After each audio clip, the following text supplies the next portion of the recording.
को विनती करती हूँ कि वो इस कार्यक्रम का आज का दिन हमारे बच्चों, हमारे परिवारों और हमारे संपूर्ण पल्ली के लिए एक विशेष दिन है, क्योंकि आज हम कैटेकिज्म कक्षा के नए वर्ष के उद्घाटन निशा बेल्लाह के माध्यम से कर रहे हैं। हम इस पूरे वर्ष के लिए एक प्रेरणादायक विषय को चुनते हैं। मसीह के सिपाही यह विषय हमें याद दिलाता है कि हमारे जीवन केवल सांसारिक नहीं है, यह एक आत्मिक यात्रा है और हर बच्चा, हर विश्वासी मसीह का सिपाही है जो सच्चाई, प्रेम और प्रार्थना से लड़ता है। पवित्र बाइबल में लिखा है, प्रभु में और उसकी सामर्थ्य में बलवंत बनो, परमेश्वर का संपूर्ण शस्त्र पहन लो ताकि तुम शैतान की युक्तियों का सामना कर सको। यह वचन हमें बताता है कि एक सच्चा मसीह को आत्मिक कवच पहनना चाहिए। सत्य, धर्म, विश्वास, उद्धार, शांति और वचन, यह एक मसीह सिपाही के शस्त्र है। इस सत्य को याद दिलाते हुए हमारे प्यारे बच्चे मसीह के कवच का प्रतीक चिन्ह पहनकर आगे बढ़े। कैटेकिज्म केवल एक शिक्षा नहीं है, बल्कि एक आत्मिक निर्माण है। यह बच्चों को बाइबल का ज्ञान देता है, प्रभु यीशु से गहरा संबंध सिखाता है और हमारे सच्ची ईसाई जीवन में जीने की राह दिखाता है। इस संसार की चुनौतियों के बीच यह आत्मिक कवच हमारे बच्चों को सुरक्षा, मार्गदर्शन देगा। आज हम जब इस पवित्र निशा बेल्लाह के साथ इस नए अध्याय की शुरुआत कर रहे हैं, हम यह प्रार्थना करते हैं कि हमारे बच्चे मसीह के सिपाही बने जो विश्वास, प्रेम और सेवा में जुड़ रहे। प्रभु हमें ज्ञान दे, साहस दे और अपनी पवित्र आत्मा से भर दे। कैटेकिज्म के इस सत्र का उद्घाटन हम दीप प्रज्वलन द्वारा करें, तो मैं हमारे आदरणीय फादर कुरियन, हमारे पल्ली पुरोहित, हमारी प्यारी मदर जी सिस्टर दिव्या, कैटेकिज्म इंचार्ज सिस्टर कृपा मरिया दीप प्रज्वलन के लिए सामने हैं।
जिस प्रकार माता मरियम और संत यूसुफ बालक यीशु को मंदिर में चढ़ाया, ठीक उसी प्रकार कैटेकिज्म के बच्चों के माता पिता अपने बच्चों को बलिवेदी की ओर ले आए हैं।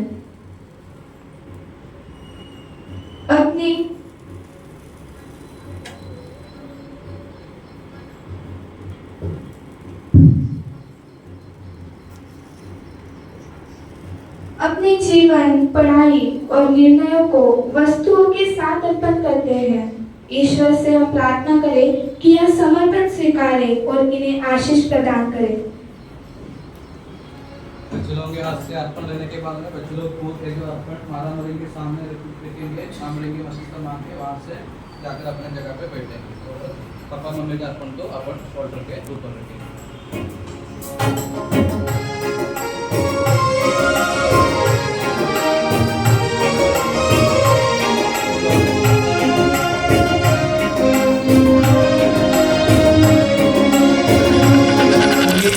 जीवन पग पग उजड़ा है, हर हर पग पग में अंधेरा है। ये जीवन पग पग उजड़ा है,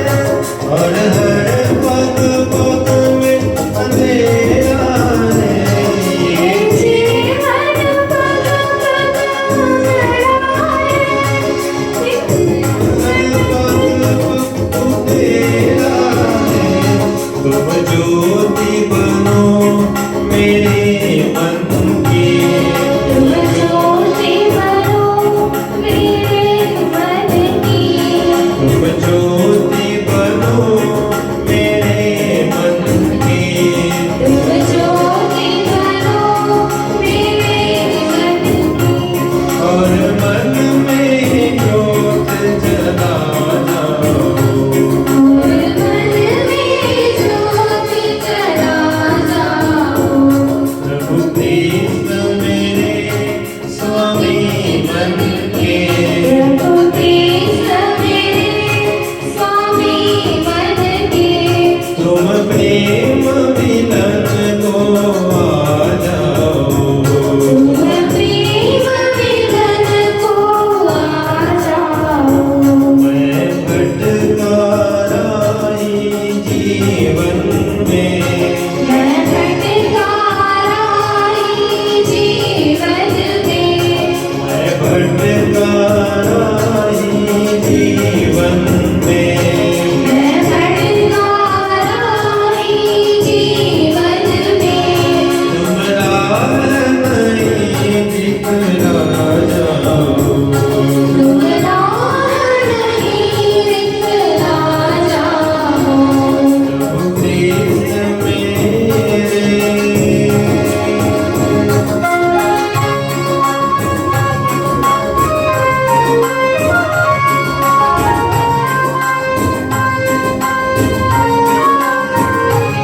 ये जीवन कन कन बिखरा है और पाप का इसमें बसेरा है ये जीवन कण कण बिखरा है और पाप का इसमें अंधेरा है।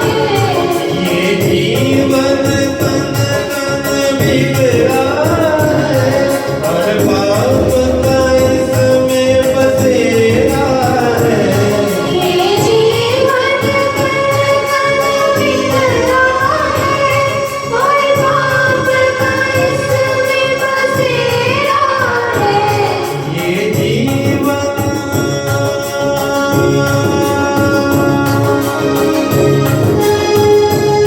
ये जीवन कन कन बिखरा है और पाप का इसमें बसेरा है दो अपने से वरदान मुझे दो अपने से वरदान मुझे, दो अपने से वरदान मुझे दो अपने से वरदान मुझे, और प्रेम का रंग सिखा जाओ और प्रेम का रंग सिखा जाओ।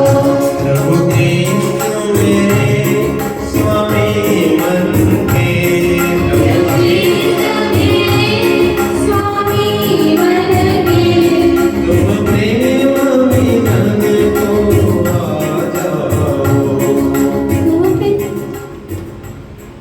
ये सब लोग सामने आ जाइएगा। ये सेकंड संडे को खड़े रहे। क्रिस्त में मेरे प्यारे माता पिताओं, भाई बहनों एवं मेरे प्यारे बच्चों, आज हम सबों के लिए खुशी का दिन है क्योंकि आज हम हमारा कैटेकिज्म का उद्घाटन करते हैं। कैटेकिज्म क्लास का उद्घाटन करते हैं यानी हम हमारे बच्चों को आज से दो महीने की छुट्टी के बाद में और कैटेकिज्म क्लास शुरू हो जाते हैं। और बच्चों से पूछना चाहता हूँ, एक क्रिस्ती व्यक्ति कौन है? एक क्रिस्ती व्यक्ति कौन है? ये तो क्रिस्ती कौन है? बच्चे नहीं तो बड़े लोग भी। क्रिस्ती कौन है? कोई भी बोल सकते हैं। क्रिस्ती कौन है? क्रिस्त के अनुयायी है। अनुयायी बोले तो क्रिस्त के अनुयायी बोले तो कौन है? सिंपल शब्दों में बोलने से क्रिस्ती कौन है? क्रिस्त का अनुयायी कौन है? क्रिस्त के अनुयायी कौन है? सिंपल शब्दों से बोलने से क्रिस्त के पीछे चलने वाला व्यक्ति है क्रिस्त का अनुयायी अथवा क्रिस्त शिष्य। अब प्रश्न है कि अगर हमको किसी के पीछे चलना है तो क्या होना चाहिए? हम क्रिस्तु शिष्य है, क्रिस्तु के पीछे चलते हैं और हमको किसी के पीछे चलना है तो हमको क्या होना चाहिए? नहीं तो उसमें क्या होना चाहिए? जिसके पीछे चलते हैं उसमें क्या होना चाहिए? विश्वास होना चाहिए। और सिंपल शब्दों में विश्वास ये सब के अगर हमको किसी के पीछे चलना है तो हमको क्या होना चाहिए? विश्वास होना चाहिए आगे चलने वालों के ऊपर, और जानकारी चाहिए। ठीक है, क्यों ना जानकारी से जाएंगे तो अच्छा है। जानकारी भी चाहिए, विश्वास भी चाहिए, और मेरे लेवल में लो लेवल में सोच लो क्या होना चाहिए। ये सब हाई थियोलॉजी हाई ये बोल रहे, यानी लो लेवल में हमको सादा शब्दों से अगर हमको किसी के पीछे चलना है तो क्या होना चाहिए? उस व्यक्ति को देखना चाहिए। बिना देखे अपन किसी का भी पीछे नहीं चल सकते हैं। अरे मैंने बोला, शुरुआत में बोला, क्रिस्ती कौन है? क्रिस्त के अनुसरण करने वाला, क्रिस्त के पीछे चलने वाला लोग। अगर हमको क्रिस्त के पीछे चलना है तो क्या होना चाहिए? हमको उसको देखना चाहिए। हमारा इतने साल का कैटेकिज्म हो गया, इतने साल के विश्वास हो गया, जानकारी हो गया, ये सब हो गया, क्या हम बोल सकते हैं कि हम सच में क्रिस्त शिष्य है, उसको फॉलो कर रहे हैं? क्या हमने प्रभु को देखे कि कभी? मैंने बोला जब तक हम किसी को देखता नहीं उसका फॉलो नहीं कर सकते। क्या हमने क्रिस्त को देखे क्या? देखा है बच्चे लोग? कोई भी क्रिस्त को देखे क्या? अगर नहीं देखे तो पूजा बंद करके वापस घर में चले जाओ। हम हर पूजा विधान में किसको देखते हैं? ईश्वर को देखते हैं, ईश्वर की उपस्थिति का महसूस करते हैं। बाइबल पढ़ते हैं, बाइबल में भी क्या होता है? ईश्वर का वचन कौन है? आदि में वचन था, वचन ईश्वर के साथ था और वचन ईश्वर था। यानी वचन क्या है? ईश्वर है। यानी हमने ईश्वर को देखा है कि पूछने से बोलते कि शायद नहीं। यानी हम सब ईश्वर को देखे हैं, नहीं तो देखने के लिए हमें कोशिश करना है। हर एक पूजा विधान में, पवित्र वचन में प्रभु उपस्थित रहते हैं। तो आज ये कैटेकिज्म क्लास शुरू करते समय हमको भी सबसे पहले हमारे मन में ये डालना चाहिए कि एक क्रिस्त शिष्य कौन है? क्रिस्त के पीछे चलने वाला व्यक्ति है। यानी क्रिस्त को देखकर उसके पीछे चलने वाला व्यक्ति है एक सही क्रिस्ती व्यक्ति। यानी हम सबको उस क्रिस्त को देखना है, उस क्रिस्त का फैन बनना चाहिए। आजकल हम बहुत सारे लोगों का फैन है, शाहरुख खान का फैन है, आमिर खान का फैन है, नहीं तो ऋतिक रोशन का फैन है, नहीं तो ऐश्वर्या रॉय जो भी, करीना कपूर जो भी रहते हैं। हम बहुत सारे लोगों का फैन रहते हैं, लेकिन हमको किसका फैन रहना चाहिए? यीशु का फैन बॉय, फैन गर्ल बनना चाहिए हमारे पारिश के हर एक बच्चे। यानी बाकी सब रहेगा, हमारे पारिश के बच्चे किसका फैन रहना चाहिए?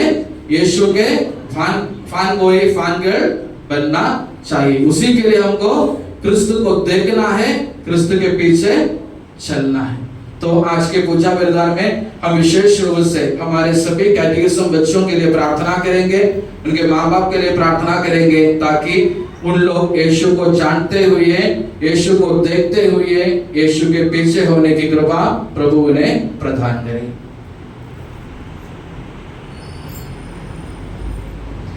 पिताणी पुत्राणी पवित्र आत्मा यांच्या नावे आमेन।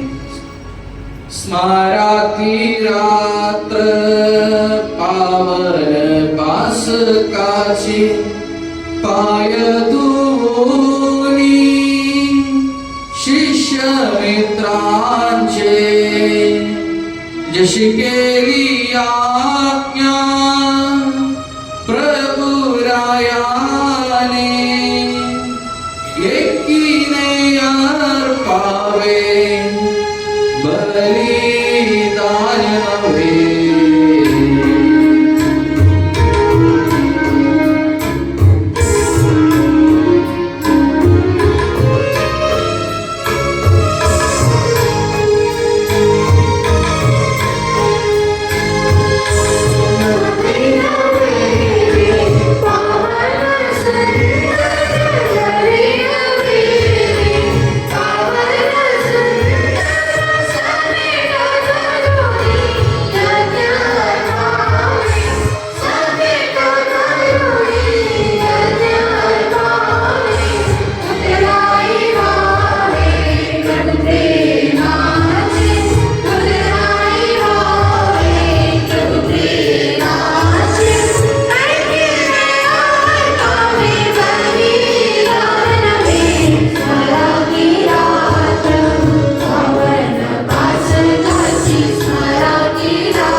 प्रिय बंधू आणि भगिनींनो, अनुवाद या ग्रंथातून घेतलेले आजचे पहिले वाचन अध्याय 33 अध्याय 1 वाक्य 33 ते 46 पर्यंत. देव तुम्हाला आशीर्वाद देवो.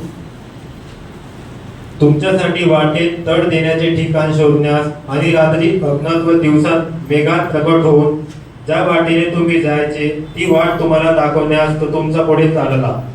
तेव्हा तुमचे बोलणे ऐकून परमेश्वराचा कोप भडकला आणि तो शपथ वाहून म्हणाला, जो उत्तम देश तुमच्या पूर्वजांना देण्याचे मी शपथपूर्वक वचन दिले होते तो देश हा दुष्ट पिढीतील माणसांपैकी एकाचाही दृष्टीस पडणार नाही. युपेचा मुलगा कालेब हा मात्र तो पाहिला. ज्या भूमीला त्याचे पाय लागले ती मी त्याला व त्याच्या वंशजांना देईन, कारण तो परमेश्वराला पूर्णपणे अनुसरला आहे. तुमच्यामुळे माझ्यावरही परमेश्वर रागवून म्हणाला की तूही त्या देशात प्रवेश करणार नाहीस, पण तुझे सेवक हजर राहणार नुनाचा मुलगा यशोवा याचा प्रवेश होईल. तू त्याला धीर दे, कारण तो देश इस्रायलास वतन म्हणून तो मिळवून देईल आणि ही लुटली जातील असे त्या तुमचा बुडापाडाविषयी तुम्ही म्हणालात ती म्हणजे ती मुली आज बरे वाईट जाणार नाही, ती त्या देशात जातील. मी तो त्यांना देईल आणि ती तो वतन करून घेतील. पण तुम्ही परत जा आणि तांबड्याच्या समुद्राचा वाटेने रानातून कूच करा. तेव्हा तुम्ही मला असे उत्तर दिले की आम्ही परमेश्वराविरुद्ध पाप केले आहे, तरी आमचा देव परमेश्वर याने आम्हाला आज्ञा केल्याप्रमाणे आम्ही वर चढून जाऊ व युद्ध करू. आणि तुमच्यापैकी प्रत्येकाने आपली युद्धाची शस्त्रे धारण केली आणि तुम्ही डोंगराळ प्रदेशात चढून जाण्यास तयार झालात. तेव्हा परमेश्वर मला म्हणाला, त्यांना सांगा, तुम्ही जाऊ नका व लढाई करू नका, कारण मी तुमच्यामध्ये नाही. गेलात तर शत्रू तुमचा मोड करील. त्याचप्रमाणे मी तुम्हाला सांगितले, पण तुम्ही ऐकले नाही. उलट तुम्ही आपला देव परमेश्वर यांच्या आज्ञेविरुद्ध बंड केले आणि जिटाई करून त्यांना डोंगराळ प्रदेशात चढून केला. तेव्हा त्या डोंगराळ प्रदेशात राहणाऱ्या अमोऱ्यांनी बाहेर पडून तुमच्याशी सामना करून बदमाशाप्रमाणे तुमचा पाठलाग केला आणि सेई देशातील होमापर्यंत तुम्हाला पिटाळून लावले. तेव्हा तुम्ही माघारी घेऊन परमेश्वरासमोर रडू लागलात. पण परमेश्वर तुमचा शब्द ऐकला नाही व तुमच्याकडे लक्ष दिला नाही. तेव्हा तुम्ही कादेशात बरेच दिवस वस्तीत राहिल्यात, ते तुम्हाला ठाऊकच आहे. आपल्या प्रभू परमेश्वराची स्तुती असो. प्रिय बंधू आणि भगिनींनो, यशाया ग्रंथातून घेतलेले आजचे दुसरे वाचन अध्याय 1 वाक्य 21 ते 31 पर्यंत. देव तुम्हाला आशीर्वाद देवो. सियोनेचा न्याय व उद्धार. साध्वी नगरी कधी अस्वाद्वी झाली आहे, ती न्यायपूर्ण होती, ती धर्म बसत असे. आता ती घातकी राहतात. तुझे रूप एक कीटक झाली आहे, तुझ्या द्राक्षरसात पाणी मिसळले आहे. तुझे सरदार बंडखोर व चोरांची साथीदार झाले आहे. त्यातील प्रत्येकाला लाचांची आवड आहे. प्रत्येक जण नजराण्यांमागे लागणारा आहे.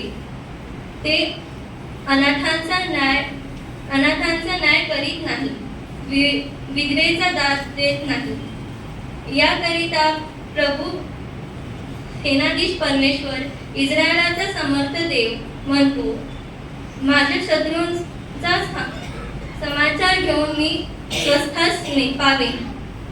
माझ्या बैरांचा सूड घेईन. मी आपला हात तुला लावून शार घातल्यासारखा तुझे कीट काढून टाकीन. तुझ्यातील सर्व शिसे काढून टाकीन आणि मी तुझ्यावर पूर्वीप्रमाणे न्यायाधीश व आरंभीच्या प्रमाणे मंत्री पुन्हा नेमतो आणि मग तुला धर्मरूपी सती नगरी म्हणतील. सियोनेचा न्यायाकडून उद्धार होईल व त्यातील पाप निवृत्त जन नीतीनेच उधारले जातील. बंडखोर व पापींचा बरोबर विध्वंस होईल. परमेश्वराला सोडणारे नष्ट होतील. तुमच्या आवडीची जी एलाची झाडे आहे त्यांच्याविषयी ते लज्जित होती आणि ज्या बागांवर तुमचे मन बसले होते त्यांसंबंध तुमच्या कामिळा लागेल, कारण तुम्ही पाला सुकून गेल्या एल्याच्या झाडासारखे, पाणी नसलेल्या बागेसारखे व्हाल. बलाढ्य मनुष्य पिंजलेल्या तागासारखा होईल आणि त्याच्या हाताचे काम ठिगीन होईल. ती दोन्ही बरोबरचे जळतील आणि कोणी त्यांना भिजवणार नाही. आपल्या प्रभू परमेश्वराची स्तुती असो. वचन तेरा है प्रभु, पावन करे मेरा मन. प्रेम मेरे दिल में जगाए, करे मुझे पावन. वचन तेरा है प्रभु, पावन करे मेरा मन. प्रेम मेरे दिल में जगाए, करे मुझे पावन. वचन तेरा, मेरा वचन तेरा, आत्मा की मेरी प्यास बुझाए, मधुर वचन तेरा. वचन तेरा, मेरा वचन तेरा, आत्मा की मेरी प्यास बुझाए, मधुर वचन तेरा, मधुर वचन तेरा, मधुर वचन तेरा.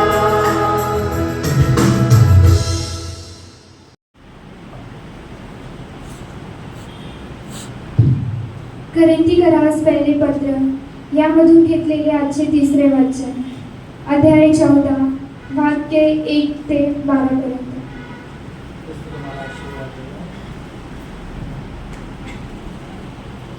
प्रीती हे तुमचे ध्येय असू द्या. तरी आध्यात्मिक दानाची आणि विशिष्ट तुम्हाला संदेश देता यावी अशी उत्कृष्टा बाळगा. कारण भाषा बोलणारा माणसाबरोबर नव्हे तर देवाबरोबर बोलतो. कारण ते माणसाला समजत नाही, तो आत्म्याने गोड गोष्टी बोलतो. संदेष्टा या माणसांना उद्देशून उन्नती, उत्तेजन व सांत्वन याबाबत बोलतो. भाषा बोलणारा स्वतःची उन्नती करतो, संदेष्ट मंडळीची उन्नती करतो. तुम्ही सर्वांनी भाषा बोलाव्या, तरी विशेषत तुम्ही संदेश व्हावे अशी माझी इच्छा आहे. कारण मंडळीच्या उन्नतीकरिता अर्थ न सांगता जो भाषा बोलतो त्याच्यापेक्षा संदेश श्रेष्ठ आहे. तरी आता बंधुजनो, मी तुमच्याकडे येऊन निरनिराळ्या भाषेमध्ये बोललेले, पण प्रकटीकरण, विधी, संदेश किंवा शिक्षण याच्याद्वारे जर तुमच्याबरोबर बोललेलो नाही, तर मी तुमची काय हित साधणार. पावावाणी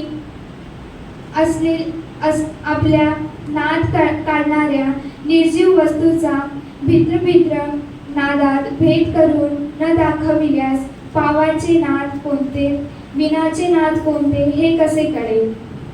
तुमचे कर्ण अस्पष्ट नाद काढील तर लढाईस जाण्याची तयारी कोण करेल. त्याप्रमाणे तुम्हीही सहज समजले अशी भाषेतून बोलाल, नाहीतर तुमचे बोलणे कसे कळेल. तुम्ही वाऱ्यांबरोबर बोलणारे व्हाल. जगात भाषेचे बरेच प्रकार असतील, तरी एकही अर्थ राहील नाही. म्हणून मला भाषेचा अर्थ समजला नाही तर बोलणाऱ्याला मी बरोबर असे होईल आणि बोलणारा मला बरोबर असे होईल. तर जो तुम्ही आध्यात्मिक दानाविषयी उत्कृष्ट आहात ते तुम्ही मंडळीच्या उन्नतीसाठी ती दोन विपुल्य मिळावी म्हणून खटपट करा. आपल्या प्रभू ख्रिस्ताची स्तुती असो. प्रभु यीशु मसीह में मेरे प्यारे माता पिताओं, भाई बहनों एवं मेरे प्यारे बच्चों, आज हम सबों के लिए खुशी का दिन है, क्योंकि यीशु को देखते हुए, यीशु को जानते हुए, यीशु के पीछे चलने के लिए, यीशु के फैन बॉय फैन गर्ल बनने के लिए कोशिश करने वाले हमारे बच्चे लोग आज से उनका नया सत्र का कैटेकिज्म क्लास शुरू करते हैं। तो सबसे पहले हमारे सभी कैटेकिज्म बच्चों को अभिनंदन करता हूं और उनके लिए प्रार्थना करता हूं। हमको मालूम है आज के सुसमाचार में प्रभु यीशु मसीह अपने शिष्यों को कहते हैं कि तुम लोग नाव पर बैठकर मेरे पहले उस पार चले जाओ, मैं बाद में तुम्हारे साथ आऊंगा। यानी ये घटना कब हुआ? यीशु ने जब 5000 लोगों को खाना खिलाया, खाना खिलाने के बाद में सब लोग था, यीशु शिष्य लोग सब भीड़ के साथ था, तो यीशु अपने शिष्यों को बुलाकर कहते हैं कि मैं इन सभी लोगों को निरोध करके उनको यहाँ से विदा लेकर मैं तुम्हारे साथ आऊंगा, तुम लोग जल्दी नाव पर बैठकर नदी के उस पार चले जाओ। हमको मालूम है यीशु ने अपने शिष्यों को फिर भेज दिया। उसके बाद में यीशु ने क्या किया? लोगों को विदा कर दिया, उनसे निरोध ले लिया। उसके बाद में प्रभु ने कहाँ गया? एकांत में प्रार्थना करने के लिए गया। हमको मालूम है कि यीशु ने सिर्फ 3 साल उनका सामाजिक जीवन बिताया, लेकिन इन 3 साल में हम जिंदगी भर बैठकर बोलने से भी, लिखने से भी खत्म नहीं होता, उतने सारे चीजें किसने किया? प्रभु ने किया। ये जो 3 साल के सामाजिक जीवन में प्रभु यीशु मसीह ने हमारे जिंदगी भर बैठकर बोलने से भी कदर नहीं होता, जिंदगी भर बैठकर लिखने से भी कदर नहीं होता, उतने सारे चीजें किए। कैसे किए उन्होंने? ये सब कैसे पॉसिबल हुआ, कैसे संभव हुआ? क्योंकि वो बीच बीच में कहां जाते थे? पहाड़ी के ऊपर जाते थे, मरुभूमि में जाते थे, नहीं तो अकेला चले जाते थे। यानी कहां जाते थे? प्रार्थना करने के लिए जाते थे। यानी प्रभु के साथ, ईश्वर के साथ वह एक अच्छा रिश्ता, अच्छा संबंध रखते थे। यानी प्रभु से कृपा पाकर, प्रभु से शक्ति पाकर यीशु ने ये सब कार्य किया। यीशु ने बहुत कुछ कार्य किया। ये कैसे किया? कुछ मैजिक नहीं किया। यीशु ने अपने पिता के साथ प्रार्थना करके उन्होंने सब कार्य किया। अगर हमको भी हमारे जीवन में कुछ करना है तो हमको भी क्या करना चाहिए? हमको भी क्या करना चाहिए? ईश्वर से प्रार्थना करके, ईश्वर से कृपा मांगते हुए, ईश्वर की शक्ति से हमको करना चाहिए, तभी हम हमारे जीवन में सफल बनेंगे। नहीं तो क्या होता है? हम जिंदगी भर काम करते रहेंगे लेकिन कुछ भी सफलता नहीं मिलेंगे। एक कहानी बताता हूँ कि एक बार 2 आदमी लोग, रोज उन लोग दोस्त लोग थे, दोनों मिलकर हमेशा जंगल में पेड़ काटने के लिए, झाड़ को काटने के लिए जाते थे। और उसमें से एक आदमी दिन में 5 ट्रक लकड़ी काटते थे और दूसरा 10 ट्रक लकड़ी काटते थे। 10 लोरी को, 10 ट्रक को लेके जाने वाले लकड़ी काटते थे। पहला आदमी कितने काटते थे? 5 ट्रक लकड़ी काटते थे और दूसरा 10 ट्रक। लेकिन ये जो 10 ट्रक लकड़ी काटने वाला आदमी क्या करते थे? बीच बीच में वहां से गायब हो जाते थे। दोनों मिलकर काम करने के लिए आते थे, दोनों मिलकर 10 बजे काम करने के लिए आते थे, लेकिन जो ज्यादा काटने वाला आदमी क्या करते थे? बीच बीच में वहां से गायब हो जाते थे। और दूसरा आदमी 10 बजे से लेकर शाम को 6 बजे तक झाड़ को काटना शुरू कर देते थे, झाड़ को काटते रहते थे। फिर भी वो सिर्फ 5 ट्रक माल, 5 ट्रक लकड़ी काट पाते थे, दूसरा 10 ट्रक। तो ये जो ट्रक जो आते हैं, जो माल को लेके जाने के लिए, उसका ड्राइवर को ऐसा लगा कि ये तो आदमी कभी रहता ही नहीं यहाँ, लेकिन ये तो 10 ट्रक का माल काटते हैं और जो सवेरे से लेकर शाम तक जो झाड़ को काटते रहते हैं वो सिर्फ 5 ट्रक लकड़ी काटते। क्यों ऐसा होता है? इसलिए एक दिन उन्होंने क्या किया? ये जो भी आदमी के पीछे हो लिया, तो जब से आया उसके पीछे ही था, ये क्या कर रहे कहाँ जा रहे देखने के लिए उसके पीछे रहा। तो बाद में ये आदमी को मालूम होगा कि ये जो दूसरा आदमी, जो झाड़ काटने वाला दूसरा आदमी कहाँ जाते थे। आप लोग बता सकते कहाँ जाते थे बीच बीच में? कोई बोल सकते हैं? वो जाते थे अपने कुल्हाड़ी को तेज करने के लिए। वो आदमी जाते थे अपने कुल्हाड़ी को तेज करने के लिए, और दूसरा आदमी क्या करते थे, जो कुल्हाड़ी लेके आते थे उससे सवेरे से लेकर शाम तक लकड़ी काटते रहते थे। बाद में क्या होता है, उसका तेज निकल जाता है, फिर भी वो मेहनत करते रहते थे। यानी 5 मिनट का भी विश्राम नहीं लिया, 5 मिनट भी आराम नहीं किया, लेकिन सवेरे से लेकर शाम तक काम किया, फिर भी उसको 5 ट्रक लकड़ी का माल मिलते थे। और दूसरा आदमी बीच बीच में गायब हो जाते थे, कुल्हाड़ी को तेज करके लाते थे और उसके बाद में लकड़ी काटते थे, उसको माल उसका लकड़ी डबल हो जाते थे। यानी बोलने का मतलब ये कि हम जिंदगी भर काम करते रहने से भी कभी कभी हम इसलिए खुश नहीं होते हैं, इसलिए सफल नहीं होते हैं, क्योंकि हमको भी यीशु के जैसे क्या होना चाहिए, बीच बीच में विश्राम करना चाहिए। विश्राम बोले तो समोसा खाने के लिए नहीं, आराम बोले तो इसलिए नहीं, चाय पीने के लिए नहीं, लेकिन प्रभु के पास बैठने के लिए, प्रभु के लिए समय देना चाहिए। यानी हमको भी हमारे जिंदगी को तेज बनाना चाहिए, हमारे जीवन को तेज बनाना चाहिए। प्रभु के पास बैठते हुए प्रभु से शक्ति पाकर, कृपा पाकर हमको भी हमारे जिंदगी को मजबूत बनाना चाहिए।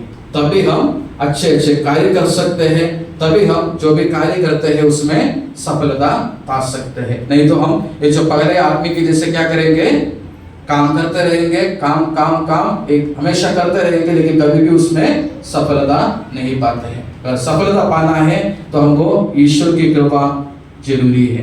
तो यीशु ने क्या करते थे, बीच बीच में क्या करते थे, प्रभु के लिए समय निकालते थे, अपने ईश्वर के साथ संबंध रखने के लिए, प्रार्थना करने के लिए वह समय निकालते थे। तो हमको भी क्या करना चाहिए, हमको भी ऐसा एक डिसिप्लिनरी लाइफ हमको बनाना चाहिए कि समय समय पर हम भी क्या करेंगे, ईश्वर के लिए समय देंगे।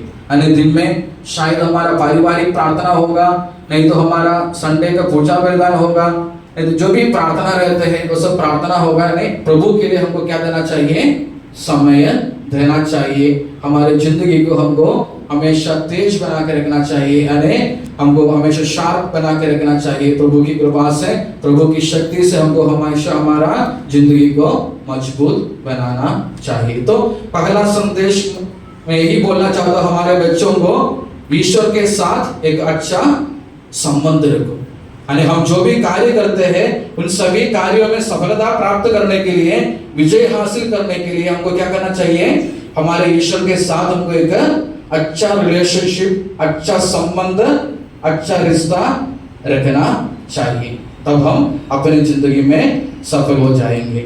और दूसरा ये कि प्रभु ने बोला अपने शिष्यों को, तुम लोग पहले चले जाओ और मैं बाद में तुम्हारे साथ ज्वाइन करूंगा। नहीं तो तुम अभी चले जाओ, मैं सबको विदा करने के बाद, सबको भेजने के बाद में मैं तुम्हारे साथ आऊंगा। और हमको मालूम है कि शिष्य लोग गया, नाव पर बैठकर चले गए। जाने के बाद में क्या हो गया, जाने के बाद में क्या हो गया, यीशु अकेला हो गया। जाने के बाद में क्या हो गया कि तूफान आया और नाव इधर उधर हिलने लगा और शिष्य लोग डरना शुरू किया, यानी उन लोग चिल्लाने शुरू किया। तो क्या हो गया, तो अगर मैं सोचता हूँ कभी कभी यीशु ने बोला तुम लोग पहले चले जाओ मैं बाद में आऊंगा, तो यीशु को बोल सकता था कि तुम लोग रुको, हम मिलके चलेंगे। हम यही बोलते कि हमेशा रुको, हम मिलके जाएंगे। लेकिन यीशु ने उनको क्या बोला, तुम लोग पहले जाओ मैं तुम्हारे साथ आऊंगा, यानी मैं तुम्हारे साथ बाद में आऊंगा, तुम लोग पहले निकल जाओ करके बोले। यानी कभी कभी हम सोचेंगे तो हम सोचेंगे कि प्रभु को बोल सकते थे कि तुम लोग रुको, हम सब मिलके जाएंगे। यानी कुछ होने का जरूरत नहीं है, तुमको डरने का जरूरत नहीं है, कुछ भी नहीं है, तुम लोग रुको, हम लोग मिलके जाएंगे करके प्रभु बोल सकते थे। लेकिन प्रभु ने नहीं बोला। क्यों? मुझे लगता है कि प्रभु अपने शिष्य लोगों को ट्रेनिंग दे रहे थे। प्रभु ने क्या बोला, कुछ समय तक मैं तुम्हारे साथ रहूंगा, उसके बाद में मैं यहाँ से चले जाऊंगा और तुम्हारे लिए एक सहायक को भेजूंगा, ऐसे करके प्रभु ने वादा किए थे। नहीं, प्रभु ने अपने शिष्य लोगों को ट्रेनिंग दे रहे थे, फॉर्मेशन दे रहे थे। अगर मैं तुम्हारे साथ में नहीं रहने से भी तुमको कैसे रहना है, तुम्हारा विश्वास कितना गहरा होना है, तुम्हारा विश्वास कितना दृढ़ होना है, इसके बारे में प्रभु अपने शिष्यों को क्या दे रहे थे? ट्रेनिंग दे रहे थे। हमको कभी कभी हमारी जिंदगी में ऐसा लगता है कि हम कुछ भी प्रार्थना करने से प्रभु हमें सुनता नहीं तो प्रभु हमारे साथ नहीं है, ऐसा कभी कभी हमको लगता है। किसी को लगा है क्या? अगर किसी को नहीं लगा तो बाद में लग जाएगा, कोई प्रॉब्लम नहीं है। लेकिन ऐसे लगते समय हमको डरने की कोई बात नहीं है। The darkness of the soul, बोलते कि जिंदगी के जब अंधेरे पड़ जाते हैं, हमको ऐसा लगता है हम अकेले हैं, ऐसे समय हमको डरने की कोई बात नहीं है। प्रभु बोलते हैं कि तुमको डरने की कोई बात नहीं है। ऐसा नहीं कि प्रभु हमारे साथ नहीं है। प्रभु ने इम्मानुएल इसलिए बना, इम्मानुएल शब्द का अर्थ भी है कि ईश्वर हमारे साथ है। यानी हमारे दुख के समय, परेशानी के समय, तकलीफों के समय प्रभु हमारे साथ नहीं है ऐसा नहीं है, लेकिन हमको प्रभु की उपस्थिति का महसूस नहीं होता है। प्रभु तो हमेशा हमारे साथ है, लेकिन उस प्रभु की उपस्थिति को हम हमारे जिंदगी में महसूस नहीं कर सकते हैं। यानी प्रभु कभी भी हमको छोड़ के चलने वाला एक ईश्वर नहीं है। तो ईश्वर हमेशा हमारे साथ रहते हैं, लेकिन जिंदगी में कभी कभी हमको ऐसा लगता है कि हम अकेला है। नहीं तो ईश्वर हमारे साथ नहीं है, ईश्वर हमारी प्रार्थना को सुनता नहीं है। जब हमको ऐसा लगता है कि हमको समझना चाहिए कि ईश्वर तो हमेशा हमारे साथ है, हमको क्या करना चाहिए? ऐसे स्थिति में हमको क्या करना चाहिए? ईश्वर के ऊपर ज्यादा से ज्यादा विश्वास रखना चाहिए। उदाहरण बोलता हूं कि आप लोग गरुड़ को देखे क्या? ईगल, गरुड़ देखे हैं? गरुड़ कैसे उनके बच्चों को कैसे उड़ना सिखाते हैं, कैसे पढ़ाई करने के लिए सिखाते हैं गरुड़? मालूम है किसी ने देखा है क्या? देखा नहीं तो कहाँ तो पढ़ा है कि जानकारी है कि कैसे पढ़ाते करके। गरुड़ कैसे उसको बच्चों को उड़ने के लिए सिखाते हैं? गरुड़ क्या करते हैं? अपने बच्चों को उनके पीठ पर बिठाते हैं और कहाँ जाते हैं? ऊपर जाते हैं, यानी हवा में उड़ जाते हैं। और वहां जाने के बाद में क्या करते हैं? पीठ को हिलाकर, यानी उनके पंख को हिलाकर क्या करते हैं? बच्चे लोगों को नीचे गिरा देते हैं और बच्चे डर जाते हैं और क्या करते हैं? अपना पंख फड़फड़ाना शुरू कर देते हैं। हमको मालूम है जब तक बच्चे नीचे जमीन पर टच नहीं होता, उसके पहले बिजली के भी तेज से आकर माँ क्या करते हैं? दोबारा उस बच्चे को उसके पीठ पर बिठा देते हैं और समोसा खिलाते हैं। नहीं, उसके पीठ पर बिठा देते हैं और क्या करते हैं? और उठ जाते हैं। कहाँ? ऊपर उठ जाते हैं। वहां जाके और ट्रेनिंग शुरू क्या करते हैं? वहां से नीचे डाल देते हैं। और जो गरुड़ के बच्चे क्या करते हैं? जब ऊपर से नीचे आते हैं क्या करते हैं? उठने के लिए कोशिश करते हैं, अपना पंख है क्या करके वो फटफड़ाना शुरू करते हैं। यानी 10 बार ऊपर से नीचे गिरने के बाद में क्या होता है? बच्चा उड़ना सीख जाते हैं, उनका पंख मजबूत बन जाते हैं। यानी पहले उसका पंख जो रहता है वो कमजोर रहता है, लेकिन 10 बार ऊपर से नीचे गिरने के बाद वो जो पंख जो होता है मजबूत हो जाता है और अपने माँ के जैसे वो भी ऊपर तक उड़ना शुरू कर देते हैं। यानी जब नीचे गिरते हैं बच्चे डर जाते हैं, लेकिन माँ क्या करते हैं? नीचे गिरने के पहले, जमीन पर टच होने के पहले बिजली से भी तेज से आकर उस बच्चे को अपने पीठ पर दोबारा बिठा देते हैं और ऊपर लेके जाते हैं। जिंदगी में प्रभु हमको ऐसा लगता है कि प्रभु हमारे साथ नहीं है, लेकिन प्रभु हमको कभी भी उसके ऊपर विश्वास करने वाला किसी को भी नीचे गिरने नहीं देता। गिरने के पहले वो अपने हाथों में उसको उड़ा लेंगे। विश्वास की जरूरी है, हमको भी उसके ऊपर, प्रभु के ऊपर विश्वास रखना चाहिए कि कुछ भी हो जाए तो मेरा प्रभु मुझे कभी छोड़ने वाला नहीं है। ये विश्वास हमें हमारे जिंदगी में होना चाहिए। तो दूसरा संदेश है मुझे बच्चों को देने के लिए, तो हमको क्या होना चाहिए? पहले क्या बोला था मैंने? ईश्वर के साथ एक अच्छा संबंध रखना चाहिए, एक अच्छा रिलेशन रखना चाहिए प्रार्थना के साथ। दूसरा क्या है, कुछ भी हो जाए मेरा ईश्वर मुझे कभी भी छोड़ने वाला नहीं है, उतना विश्वास हमको होना जरूरी है। आजकल हमको मालूम है, हम माँ बाप भी हमारे बच्चों को इतना ध्यान देते हैं। हमारे चर्च में मेरे ख्याल से सभी बच्चों को मोबाइल है, ठीक है नहीं? कितने बच्चों को मोबाइल है? हमारे पारिश कितने बच्चों को मोबाइल है? मुझे लगता है कि 90% बच्चों को वो भी मोबाइल है या नहीं? मोबाइल है, मैंने 100% तो छोड़ देता हूँ, लेकिन 90% बच्चों को भी मोबाइल है। और बाकी बच्चों के लिए, उनको यूज करने के लिए हम अपना मोबाइल देते हैं, बराबर है कि नहीं? अने हमारे पारिश के 90% बच्चों को उनको खुद का मोबाइल है, और जिसको मोबाइल नहीं है उनको मोबाइल यूज करने के लिए मम्मी पापा उनका मोबाइल उन समय रखकर उनको देते हैं, इतना समय तुम मेरा मोबाइल यूज करो। लेकिन मैं बोलना चाहता हूं, हमारे पारिश के कितने बच्चों को अपना नाम लिखा हुआ एक बाइबल है? कितने लोगों के पास में है? घर के हर एक लोगों के पास मोबाइल है, उसको हम कभी भी नीचे नहीं रखते हैं, लेकिन घर के कितने लोगों के पास मेरा है करके बोलने के लिए मेरा नाम लिखा हुआ बाइबल है? कितने लोगों के पास में है? हम कैटेकिज्म पढ़ते हैं, बाइबल में आते समय कुछ लोग लेके आते हैं, कुछ लोग तो बाइबल का इस्तेमाल के लिए करते हैं, कुछ डॉक्यूमेंट रखने के लिए, नहीं तो कुछ सामान रखने के लिए बाइबल का इस्तेमाल करते हैं। हर किसी के पास में मोबाइल रहते हैं, सवेरे उठने से लेकर शाम तक, आधी रात तक उस मोबाइल का इस्तेमाल करते हैं, लेकिन कभी भी बाइबल को हाथ नहीं लगाता, क्योंकि उसको गंदा नहीं करना नहीं, जैसे नया खरीदा है वैसा ही नया रहने दो। जब घर के आशीर्वाद के लिए फादर आएंगे, नहीं तो कुछ प्रार्थना के लिए रोजरी माला के लिए आएंगे, तब हम पढ़ेंगे, नहीं तो बाकी समय उसको हम आराम देंगे। नहीं, बोलने का मतलब है कि हम सब विश्वास में बढ़ते रहते हैं, कैटेकिज्म क्लास में भाग लेते हैं, नहीं तो संडे में चर्च में आते हैं, लेकिन हम में से कितने लोग बोल सकते हैं कि मैं रोज मेरा बाइबल खोलकर उसमें से एक पैराग्राफ पढ़ता हूं? कितने लोग बोल सकते हैं? यानी बहुत कम लोग।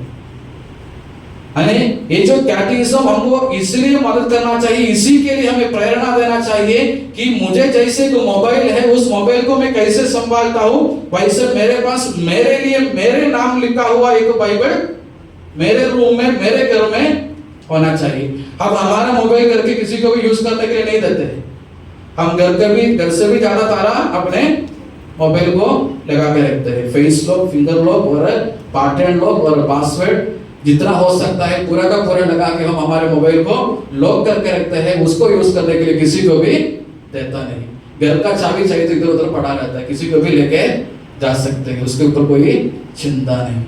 बोलने का मतलब ये कि हमारा विश्वास कहाँ है?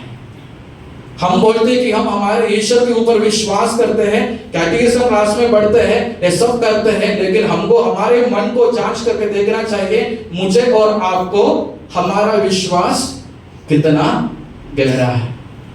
हम में से कितने लोग बाइबल लेके चलते हैं? हमको कभी कभी बाइबल हाथ में पकड़ने के लिए हमको शर्म लगता है, लोग क्या बोलेंगे। बाइबल को, प्रार्थना पुस्तक को हमारे हाथ में लेके चलने के लिए हमको कभी कभी शर्म लगता है, लेकिन मोबाइल को कितना भी अच्छा कवर लगा के नहीं तो कैसे भी लेके जाने के लिए हमको कोई प्रॉब्लम नहीं हो। हमारा स्टेटस का पार्ट है, मोबाइल हमारा स्टेटस का पार्ट है, बाइबल हमारा किसी को दिखाने का नहीं। बाइबल तो है, घर में ही रखूंगा, तो कुछ काम है तो उसका इस्तेमाल करूंगा। यानी बोलने का मतलब इतना ही कि मैं दूसरा संदेश आप लोगों को बोल रही थी, हमारा विश्वास, हमको ईश्वर के ऊपर ऐसा विश्वास रखना चाहिए कि कुछ भी हो जाए मेरा ईश्वर मुझे कभी भी छोड़ने वाला नहीं है। मैंने बोला कि आप लोग ईश्वर को देखे हैं, ईश्वर को देखना है तो कहां से हमको ईश्वर को मिल सकते हैं, देख सकते हैं? वचन में ईश्वर को देख सकते हैं, मिल सकते हैं। यानी पूजा विधान में हम ईश्वर को देख सकते हैं, मिल सकते हैं। तो दूसरा मैं ये बोलना चाहता हूं कि आप लोगों को विश्वास दृढ़ होना चाहिए, गहरा होना चाहिए, कि हमको ऐसा विश्वास होना चाहिए कि मेरा ईश्वर मुझे कभी भी छोड़ने वाला नहीं। कुछ भी हो जाए मेरे ईश्वर हमेशा मेरे साथ है। और तीसरा हमको मालूम है, जब शिष्य लोग नाव से डूबना शुरू हो गया, चिल्लाना शुरू हो गया, तो यीशु उनके पास आए, उनके पास गए। कैसे गए? कैसे गए? बोट बुला के गए क्या? पानी के ऊपर से चढ़कर गया। और यीशु को देखकर शिष्य लोग चिल्लाना शुरू किया। क्या बोल के चिल्लाना शुरू किया? और भूत है, प्रेत है करके चिल्लाना शुरू किया। तो यीशु ने उनको क्या बोला? डरो नहीं, मैं हूं। यानी ढाढ़स रखो, डरना नहीं, मैं हूं करके प्रभु ने उसको बोला। तो पेतरुस को डाउट आया। पेतरुस ने क्या बोला? अगर तुम है तो मुझे भी आज्ञा दो कि मैं भी पानी के ऊपर से चढ़कर तुम्हारे पास आए। तो प्रभु ने क्या बोला उसको? तुम भी आओ बोला। तो पेतरुस ने भी पानी के ऊपर से चलकर यीशु के पास जाना शुरू किया, चलना शुरू किया। बाद में क्या हो गया? कुछ तूफान आया, कुछ लहरें आया, तो पेतरुस डूबना शुरू किया। क्यों डूबना शुरू हो गया? बोल सकते हैं क्यों डूबना शुरू हो गया? क्योंकि जब यीशु ने पेतरुस को बोला तुम चले आओ मेरे पास, पेतरुस का फोकस कहां था? यीशु के ऊपर था, यीशु के ऊपर था, यीशु के चेहरे पर था। जब यीशु ने बोला तुम चल के आओ, तो पेतरुस किसको देख रहे थे? यीशु को देख रहे थे। यीशु को देखकर, यीशु के ऊपर फोकस रखकर पेतरुस ने पानी के ऊपर से चलना शुरू किया। बीच में क्या हो गया? जब तूफान आया, लहरें उड़े, तो क्या हो गया? उनका फोकस कहां गए? ये जो तूफान और लहरें के ऊपर चले गए, वो डूबना शुरू हो गया। अने हमको भी कभी कभी ये जो खतरा, ये जो डेंजर होते रहते हैं। हम प्रभु को देखकर, प्रभु के ऊपर फोकस रखकर चलना शुरू करते हैं, लेकिन चलते चलते दुनिया की कुछ चीजों के ऊपर हम अट्रैक्ट हो जाते हैं। कभी कभी मोबाइल हो सकता है, कभी कभी अच्छा गर्लफ्रेंड मिल जाते हैं, बॉयफ्रेंड मिल जाते हैं, नहीं तो जो भी रहता है दुनिया के जो भी रहते हैं, हम प्रभु को छोड़कर हमारा फोकस कहां चले जाते हैं? कहां चले जाते हैं? दूसरे किसी के ऊपर, दूसरे कुछ चीजों के ऊपर चले जाते हैं। हम जिंदगी में डूबना शुरू हो जाते हैं। शायद दारू के ऊपर होगा, नशेबाजी के ऊपर होगा, सिगरेट के ऊपर होगा, नहीं तो कुछ गलत आदतों के ऊपर होगा, गलत रिश्ताओं के ऊपर होगा, जो भी है। यानी जब हमारा फोकस चेंज हो जाते हैं, हम डूबना शुरू हो जाते हैं। अगर हम डूबते रहते हैं जिंदगी में, तो हमको क्या करना चाहिए? हमारा फोकस दोबारा ठीक करना चाहिए। अगर हम जिंदगी में डूबते रहते हैं, घर में प्रॉब्लम है, परेशानी है, तकलीफ है, तो हमको सोचना चाहिए कि हमारा फोकस कहां है? ईश्वर के ऊपर है क्या? ईश्वर हमें देने वाले कुछ चीजों के ऊपर है। कभी कभी हमारा विश्वास, हमारा ये सब कहां रहता है? ईश्वर के ऊपर नहीं, ईश्वर ने हमको दिए हुए ये कुछ चीजों के ऊपर रहता है।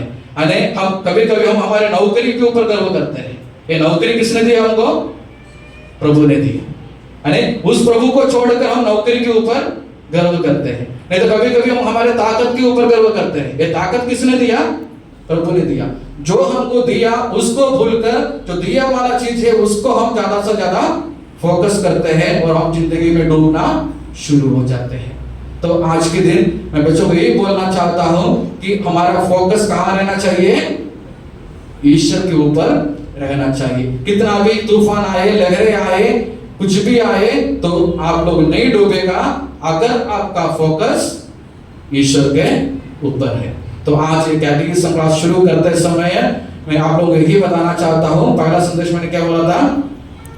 पहले क्या बोला था? हमको ईश्वर के साथ एक अच्छा रिश्ता, अच्छा संबंध, अच्छा रिलेशन रखना चाहिए। उससे कृपा मांगते हुए, उससे शक्ति मांगते हुए हमें जिंदगी में आगे बढ़ना है। दूसरा क्या है कि हमको हमारा विश्वास को इतना दृढ़ बनाना चाहिए, गहरा बनाना चाहिए कि कुछ भी हो जाए मेरे ईश्वर मुझे कभी छोड़ने वाला नहीं है। मेरे ईश्वर को मेरे लिए एक योजना है, वो मेरे नाश के लिए नहीं, मेरे भलाई के लिए, ये समझकर हमको आगे बढ़ना है। और तीसरा, जिंदगी में नहीं डूबना है तो हमको क्या करना चाहिए? हमारा फोकस ईश्वर के ऊपर रखना चाहिए। यानी ईश्वर को जानते हुए, ईश्वर के पीछे चलते हुए, ईश्वर का एक सच्चा अनुयायी बनने के लिए प्रभु हमारे सभी बच्चों को आशीर्वाद है, इसी के लिए प्रार्थना करते हैं पिता, पुत्र और पवित्र आत्मा के नाम पर आमीन। 25-26 मध्ये त्यांना शक्ती प्रदान कर की ते तुझ्या शिक्षेचं पालन करावे आणि नेहमी तुमच्या प्रार्थनेत नियमित राहावे। हे प्रभू, त्याचप्रमाणे आम्ही त्यांच्या आईवडिलांसाठी आणि त्यांच्या सर्व शिक्षकांसाठी सुद्धा प्रार्थना करतो की त्यांनी नेहमी या मुलांना एक चांगले प्रार्थनेचे व सत्याचे मार्ग दाखवावे। या हेतूने आम्ही तुझ्याकडे प्रार्थना करतो। हे प्रभु आमची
हे प्रभु आमच्या देवा,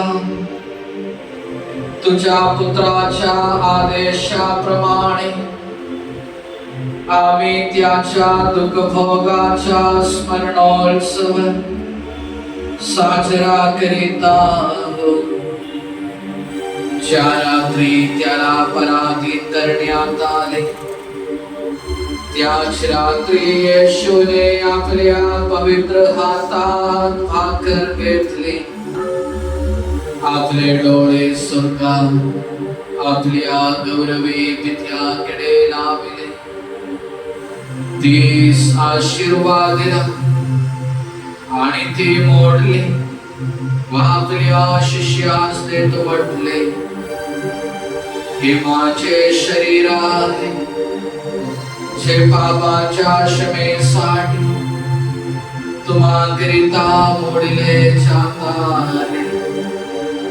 तुम्ही सर्व घ्या व खा।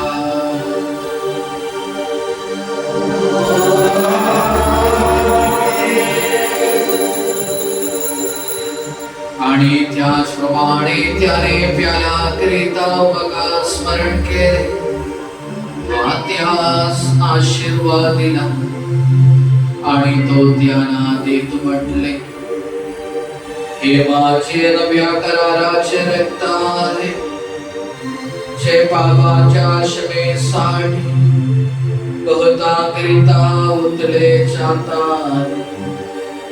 तुम्ही सर्व घ्या व प्या।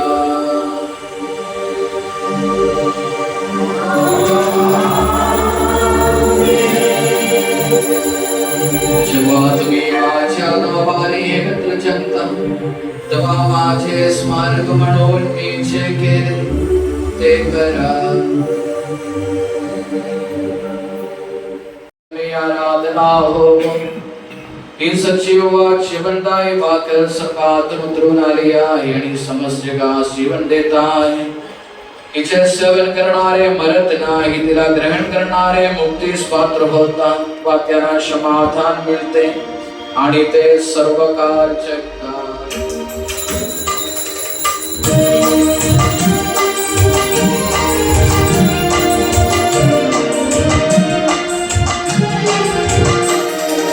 आराधना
आमच्या शास्त्राद्वारे महान पवित्र जीवनदायी दिव्य रहस्याद्वारे आमच्या पापांची व दोषांची क्षमा केलीस आणि आमचे अपराध पुसून टाकलेस. परंतु ही देणगी सदैव धन्य आहे सर्वांच्या प्रभो सर्वकाल. ज्या ख्रिस्ताने आपल्या शरीराने आमच्या अपराधांची माफी केली आणि आपल्या रक्ताने आमची पापे पुसून टाकली त्यास त्याच्या सभेत गौरव असो. देवाचा आशीर्वाद जनको प्रभूच्या कळपातील मेंढरान तुम्हावर तो त्याच्या कृपादानाचा वर्षाव करो. तो त्याची दया आणि आशीर्वाद तुम्हा स्मृतिगत करो. त्याच्या नियोजक उच्चवाहा तुम्हावर असो आता नेहमी व सर्व काल. जय यीशु। प्रभु मेरा चरवाहा है, मुझे किसी चीज की कमी नहीं। भजन संहिता 23 वाक्य 1। यहाँ उपस्थित हमारे फादर्स, सिस्टर्स, माता पिता, शिक्षकगण और प्यारे बच्चों का इस विशेष दिन पर हार्दिक स्वागत करते हैं। आज हम यहाँ एक नए धर्म शिक्षा सत्र 2025-26 की शुरुआत कर रहे हैं। यह केवल एक शैक्षणिक आरंभ नहीं है, बल्कि यह हमारे बच्चों के लिए विश्वास, प्रार्थना और ईश्वर से जुड़ाव की एक नई यात्रा है। जब बच्चे मसीह के प्रेम में बढ़ते हैं तो न केवल उनका जीवन बदलता है, बल्कि पूरे समाज में प्रभु की ज्योति फैलती है। अब मैं विनम्रता पूर्वक आमंत्रित करती हूँ हमारे parish priest reverend father Kurian, assistant priest reverend father Christo, हमारी प्यारी मदर जी सिस्टर दिव्या से अनुरोध करती हूँ कि वे सामने आके अपना स्थान ग्रहण करें।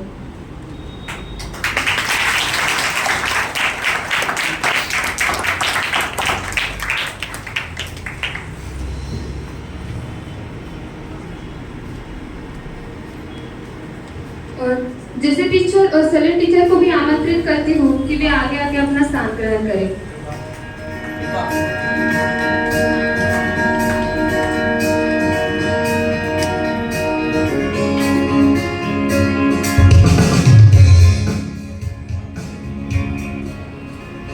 फादर कुरियन का स्वागत करने के लिए मैं पीटर अंकल से विनती करती हूँ कि वे पुष्प देकर उनका स्वागत करें।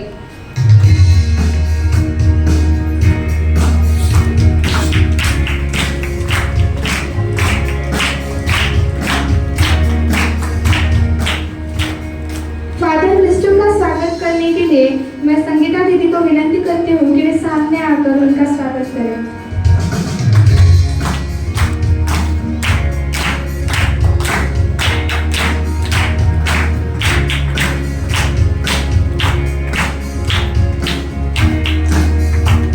सिस्टर दिव्या का स्वागत करने के लिए मैं शर्वरी को आमंत्रित करती हूँ कि वे उनका स्वागत करें।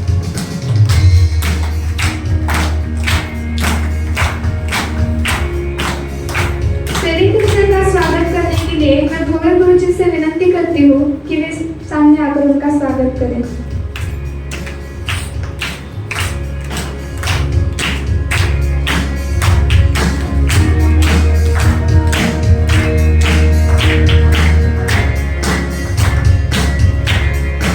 जैसे टीचर का स्वागत करने के लिए मैं आशीष भैया को विनती करती हूँ कि वो उनका स्वागत करें।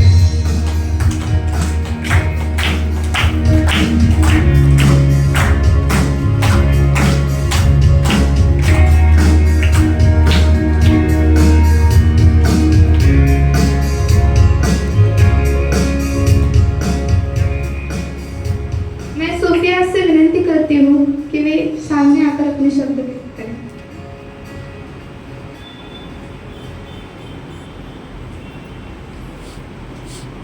आदरणीय फादर कुरियन, पल्ली पुरोहित, रेवरेंड फादर क्रिस्टो, सहायक पल्ली पुरोहित, सम्माननीय सिस्टर दिव्या, सुपीरियर क्लेयर भवन कॉन्वेंट, सभी शिक्षकगण, अभिभावकगण और प्यारे बच्चों, सबको जय यीशु।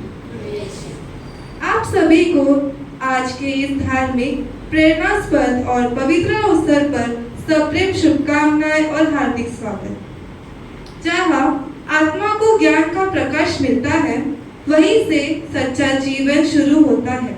और आज और आज का यह दिन ऐसा ही एक शुभ आरंभ है।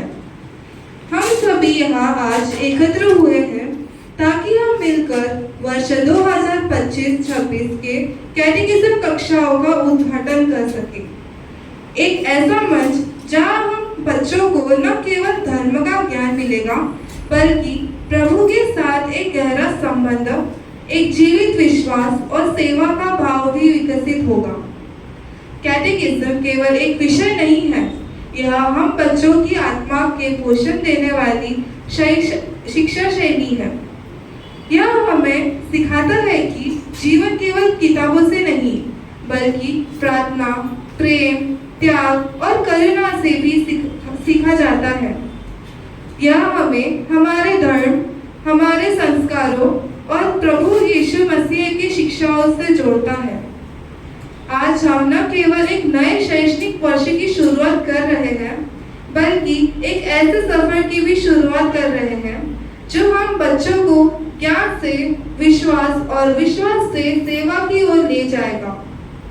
इस समारोह को विशेष बनाने के लिए हम धन्यवाद करते हैं और सादर आमंत्रित करते हैं रेवरेंड फादर कुरियन, जो हमारे पैरिश के आध्यात्मिक मार्गदर्शक हैं।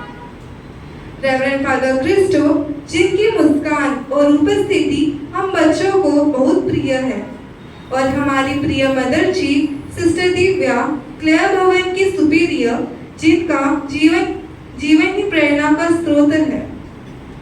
हर बच्चा एक बीज है, अगर उसे ईश्वर के प्रकाश और प्रेम से सींचा जाए तो वह एक दिन विश्वास का वटवृक्ष बन सकता है।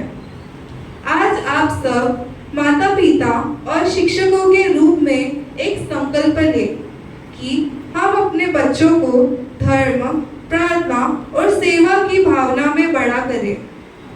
अंत में मैं पूरे दिल से यहाँ उपस्थित सभी का, माता पिताओं, विद्यार्थियों और धर्म शिक्षकों का स्वागत करती हूँ। आपकी उपस्थिति इस कार्यक्रम को आशीर्वाद पूर्ण बना रही है। ईश्वर हमें बुद्धि दे, शक्ति दे और प्रेम से बच्चों को सही राह दिखाने की कृपा दे। आप सभी को पुनः एक बार इस समारोह में हार्दिक स्वागत और अभिनंदन। धन्यवाद। धन्यवाद सोफिया। अब हम उन होनहार विद्यार्थियों का सम्मानित करेंगे जिन्होंने पिछले सत्र में प्रार्थना, पाठ, याद करना, व्यवहार और भागीदारी में श्रेष्ठता दिखाई। हमारे पल्ली पुरोहित से अनुरोध करती हूँ कि वे विजेता बच्चों को बख्शिश दें। क्लास केजी सेक्शन के दूसरा बख्शिश डिम्पल विकास राउत को प्राप्त हुआ है।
के लिए बच्चों का सिखाना स्वर्ग में सबसे महान कार्य है।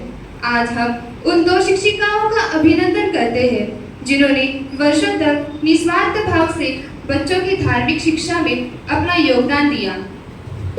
मैं अर्पित को बुलाती हूँ।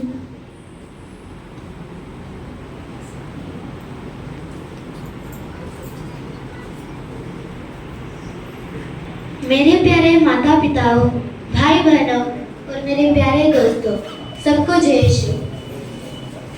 आज इस पावन अवसर पर जब हम कैटेकिज्म कक्षाओं का उद्घाटन कर रहे हैं, हमें यह सौभाग्य प्राप्त हुआ है कि हम उन 2 धर्म शिक्षकों का विशेष रूप से सम्मान करें जिन्होंने वर्षों तक निस्वार्थ सेवा, गहरे विश्वास और अथक प्रयास से बच्चे के हृदयों में ईश्वर का प्रेम और सत्य बोया है। वह है हमारे सिलिन टीचर और जेसी टीचर। यह केवल पढ़ाना नहीं था, यह एक मिशन था। मसीह के प्रेम को, उनके वचनों को, उनके जीवन के प्रकाश को बच्चों तक पहुंचाना। इन दोनों शिक्षकों ने अपने व्यस्त जीवन की परवाह किए बिना अपने समय, ऊर्जा और हृदय को समर्पित किया ताकि हर बच्चा प्रभु यीशु को जान सके और अपने जीवन में प्रार्थना, विश्वास और सेवा की ज्योति जला सके। जो दीप दूसरों के लिए जलते हैं वे कभी अंधेरे में नहीं रहते।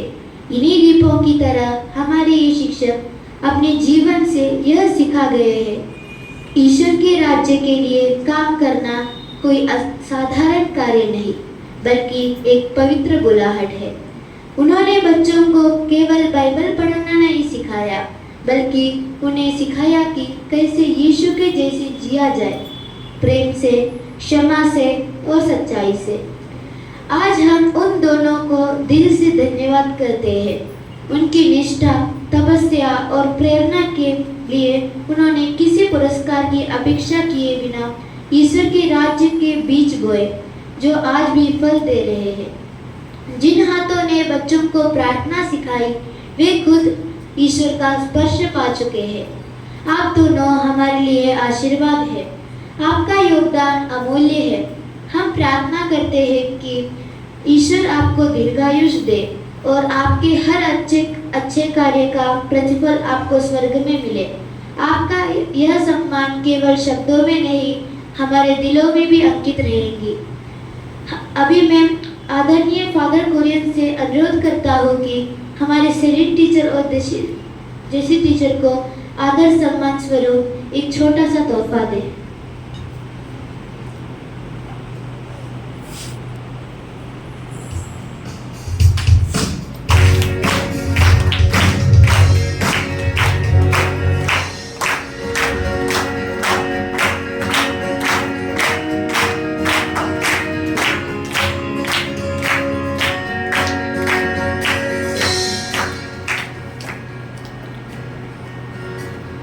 अब मैं विनती करती हूँ फादर जी से कि वे जेसी टीचर को तोहफा देकर उनका सम्मान करें।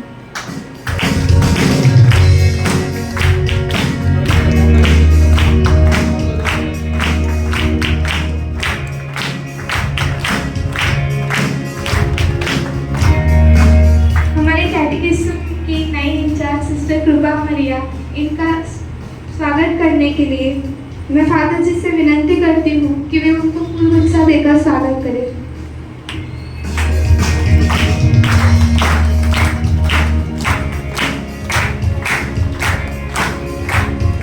कैटेकिज्म की नई टीचर हेमंती दीदी का स्वागत करने के लिए मैं फादर जी से विनती करती हूँ कि वे उनको फूल गुच्छा देकर स्वागत करें।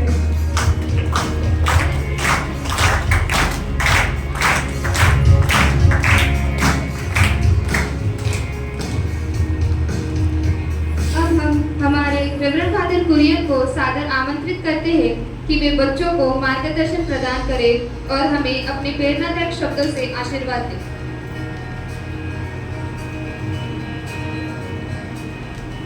सबको जय यीशु। वो कुछ मार्गदर्शन किया मैंने पहले, ठीक है। सब हमको मालूम है कि आज से हम हमारा कैटेकिज्म क्लास शुरू करते हैं। खुशी का दिन है। खुशी बलबिन खुशी का दिन है बोलते हैं बच्चों के लिए। खुशी का दिन है क्योंकि आज से उन लोग उनका कैटेकिज्म क्लास शुरू करते हैं। मैं सिर्फ 2 ही शब्द बोलना चाहता हूँ, क्यों कैटेकिज्म पढ़ना है, क्यों पढ़ाना है। इसका उत्तर बोले तो मैं जाके बैठूंगा। क्यों कैटेकिज्म पढ़ना है, क्यों कैटेकिज्म पढ़ाना है। टीचर लोग सिर्फ ये दो प्रश्न, एक प्रश्न एक उत्तर, उसका मिलेंगे तो मैं जाके बैठूंगा। क्यों कैटेकिज्म पढ़ना है, क्यों पढ़ाना है। कोई भी बोल सकते हैं। हमारा पुराना टीचर लोग बैठे हैं संगीत जैसे, और रिटायर्ड वाले टीचर लोग रहते हैं, नए टीचर लोग रहते हैं। कोई बोल सकते क्यों कैटेकिज्म पढ़ाना है, क्यों पढ़ाते। पहला कारण क्या है, किसने बोला। प्रभु ईसा मसीह ने अपने स्वर्गारोहण के पहले अपने शिष्यों को बुलाकर बोला, तुम लोग पृथ्वी के कोने कोने में जाकर सारी सृष्टि को सुसमाचार सुनाओ। क्यों कैटेकिज्म पढ़ाना है। हमारा प्रभु की आदेश है कि दूसरों को उसके बारे में बताने का। अरे हमको मालूम होना चाहिए हमको क्यों कैटेकिज्म पढ़ाना है। प्रभु की आज्ञा है कि मेरा सुसमाचार, मेरा संदेश अंत तक फैलाने, प्रचार करने के लिए प्रभु ने ही हमको आदेश दिया है। तो क्यों कैटेकिज्म पढ़ाना है, प्रभु की आज्ञा है। क्यों कैटेकिज्म पढ़ना है, क्यों कैटेकिज्म पढ़ना है। जैसे मैंने शुरुआत में बोला, हमको एक क्रिस्त शिष्य बनना है तो हमको क्या करना चाहिए, उसको देखकर उसके पीछे होना चाहिए। नहीं तो हम बीच बीच में हम निकल जाएंगे, नहीं आगे तक हम नहीं रहेंगे। अगर हम प्रभु को देखा है तो कुछ भी हो जाए तो हम प्रभु को छोड़ेंगे नहीं। तो प्रभु क्या है कि दुनिया के अंदर तुम लोग सुसमाचार की घोषणा करने का। तो सुसमाचार तो क्या है, सुसमाचार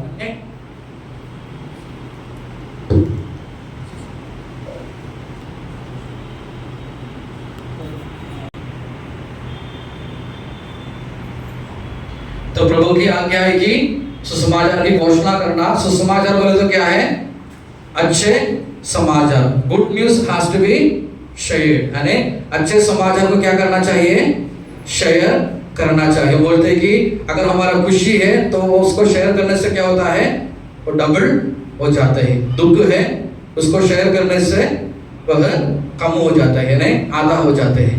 यानी प्रभु ने हमको बोला उसकी सुसमाचार, अच्छे समाचार को किसको बोलने का, सभी लोगों को बताने की उसकी आज्ञा है। इसलिए हम कैटेकिज्म पढ़ते हैं, पढ़ाते हैं। यानी अच्छे समाचार को, प्रभु की सुसमाचार को हमको घोषणा करना है। यानी अगर कोई आपको पूछे इवांजेलाइजेशन क्या है, सुसमाचार की प्रचार क्या है, प्रसार क्या है, तो क्या उत्तर देंगे, क्या होगा, सिंपल शब्दों में। एक भिखारी दूसरे भिखारी को बोलते हैं कि मुझे खाना कहां से मिला। इवांजेलाइजेशन बोलते क्या है, एक भिखारी दूसरे भिखारी को बोलते हैं कि मुझे खाने के लिए कहां से मिला।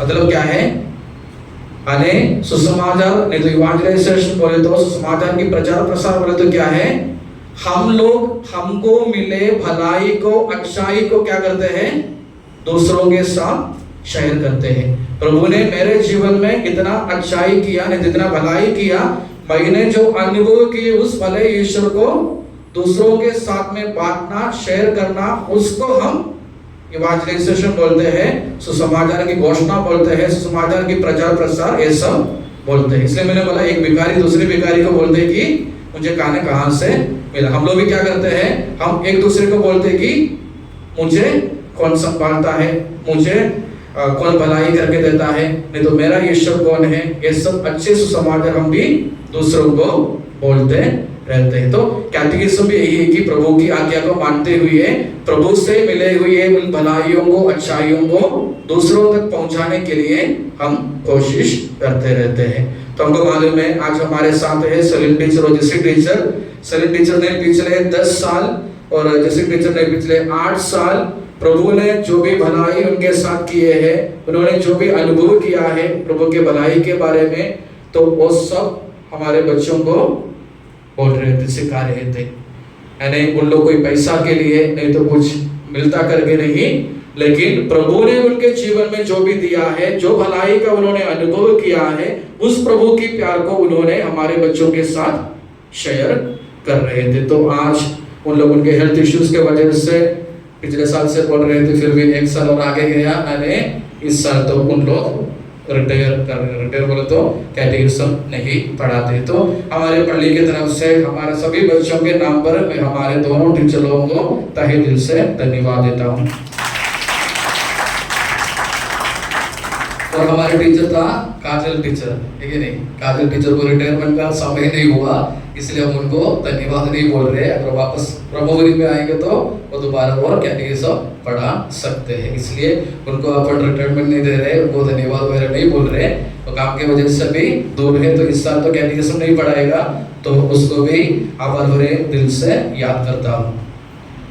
और नए कैटेकिज्म इंचार्ज के रूप में हमारा सिस्टर कृपा मरिया और हमारा मदर जी सिस्टर दिव्या, सिस्टर अंजलि और सिस्टर पावना, और नए टीचर के रूप में सिस्टर वो तो मदर बनने वाली है तो हमारा हेमंती को भी स्वागत करता हूँ। अने जो हमको प्रभु ने दिया है, जो हमको प्रभु से हमने अनुभव किया है, उसी को दूसरों को, हमारे बच्चों के साथ वाटअप करने के लिए, शेयर करने के लिए उन लोगों ने खुद होकर सामने आए हैं, तो उनको भी विशेष रूप से हम स्वागत करेंगे। जोरदार से ताली बजाएं। तो सोफिया ने शुरू में बोल रहे थे कि हमारे हर एक बच्चे एक, क्या बोल रहे थे, सुनाई क्या, एक बीज है, यानी एक सीड है करके बोल रहे थे। तो हम उस सीड को, उस बच्चों को क्या डालते हैं, मनोवर डालते हैं, यूरिया डालते हैं, खाद डालते हैं। पानी डालना किसका काम रहता है, माँ बाप का काम रहता है। हर संडे को खाद डालकर, यूरिया डालकर, यानी जो भी मनोवर डाल के बच्चों को घर भेजते हैं, और उसके ऊपर पानी डालना किसका काम रहता है, माँ बाप का काम रहता है। अगर पानी नहीं डाला तो क्या होगा, सूख जाएगा। यानी संडे के दिन हमारे कैटेकिज्म टीचर लोग उनके तरफ से जितना भी काम डालना है बढ़ने के लिए, आगे जाने के लिए, उनको बता के देते हैं, लेकिन उसको प्रैक्टिस करने का जगह कहाँ है, घर पे है। टीचर बोलेंगे कि रोज प्रार्थना करना है, मम्मी बोलेंगे मेरा सीरियल का टाइम है, पापा बोलेंगे मुझे कुछ दूसरा, आज मार्च है, मार्च देखना है। इसलिए मैंने बोला खाद डालने का काम कैटेकिज्म टीचर लोग करते हैं, पानी डालने का काम मम्मी पापा को करना है। और वो पानी बराबर नहीं डाला तो बच्चे तो सूख जाएगा ही। आज समझ में नहीं आएंगे तो कुछ साल के बाद में आप लोग समझ में आएंगे। तो इसलिए मैं यही बोलना चाहता हूँ कि हमारे हर एक बच्चे एक सीड है, बीज है, उसको हम जो खाद डालते हैं उसको पानी डाल के उसको आगे बढ़ाना, और उस झाड़ से, उस पेड़ से हमको हमारे बुढ़ापे में क्या करना चाहिए, फल खाने के लिए मिलेगा। अभी बराबर पानी डालेंगे तो, अगर अभी से पानी डालना बंद करेंगे तो कुछ फल होकर कुछ पत्ता भी नहीं मिलेगा। तो हमको खाद भी डालना है, पानी भी डालना है, उस पेड़ को बढ़ाना है, ताकि आगे चलकर हमारे बुढ़ापे में उस पेड़ से हम कुछ ना कुछ फल खा पाएंगे। इसलिए सभी को और एक बार जो कैटेकिज्म क्लास शुरू करते समय हमारे बच्चों को विश करना चाहता हूँ कि आप लोग प्रभु को जानते हुए, देखते हुए, उसके पीछे होकर प्रभु का एक अच्छा फैन बॉय, फैन गर्ल बनो। मम्मी पापा से विनती करता हूँ कि बच्चों को उनके विश्वास में बढ़ने के लिए जो भी चीजें जरूरत है उसको करके देना। टीचर लोगों को विश करता हूँ कि प्रभु आप लोगों को आशीर्वाद दे कि हमारे बच्चों को विश्वास में बढ़ाने के लिए, दृढ़ रखने के लिए। ये सब बोलकर मैं मेरा 2 शब्द समाप्त करता हूँ। धन्यवाद। धन्यवाद कागज जी। अभी हर परिवार को प्रार्थना की एक किताब, एक रोजरी माला भी दिया जाएगा। जैसे नाम बुलाया जाएगा उसी परिवार का एक सदस्य आगे आए और फादर जी से यह किताब और रोजरी माला लेकर बाहर जा सकते हैं। पानी डालने के लिए कैटेकिज्म के बच्चे यही बैठे रहेंगे।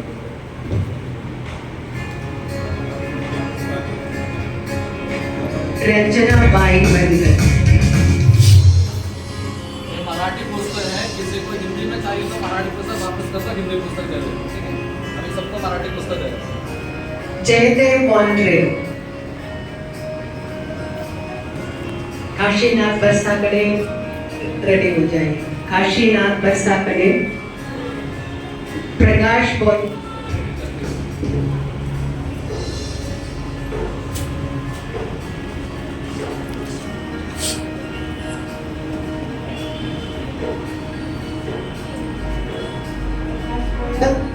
प्रकाश गोयल। ईश्वर वांड्रे।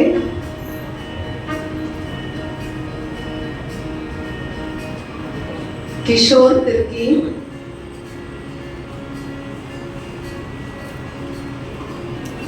देवराव महाजन।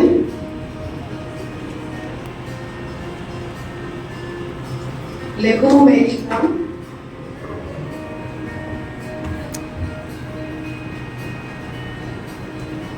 नामदेव शास्त्रकार। मनोहर दुपट। जगदीश कामरी।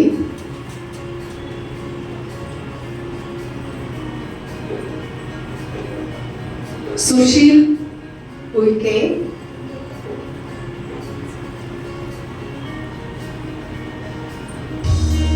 उमेश रुईकर। सेबास्टियन तिर्की।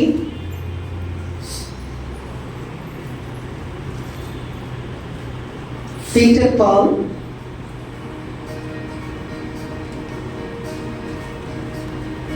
प्रेम सागर यूके। Peter Paul. कौन है? प्रेम सागर। हम भी आओ बोल रहे हैं। प्रवीण गोयल।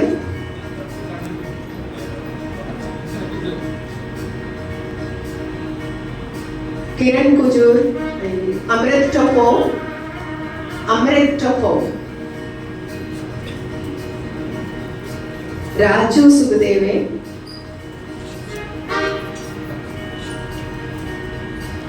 जॉनी भैया। Doctor Akhare. CP James. Robin Thomas.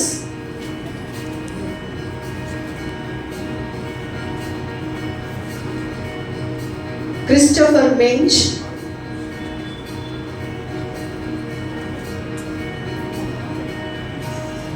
Satish Thomas.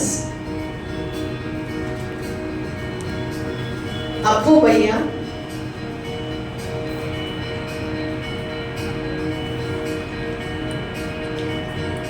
Raju कैपेटा।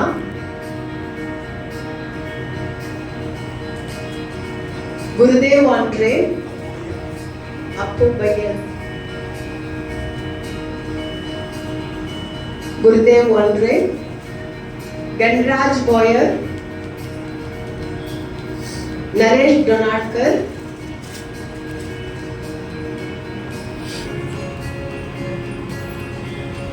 Thomas Kolte. Bandu Vikhar. Anita Chaudhary. Dhanraj Boyar. Sam Joseph.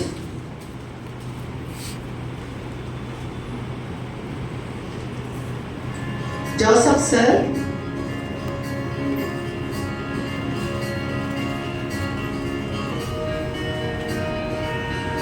John uncle. Pritam Verma. Pant भाई। दीपक गायकवाड। रीना गणवीर। ज्योति एक्का।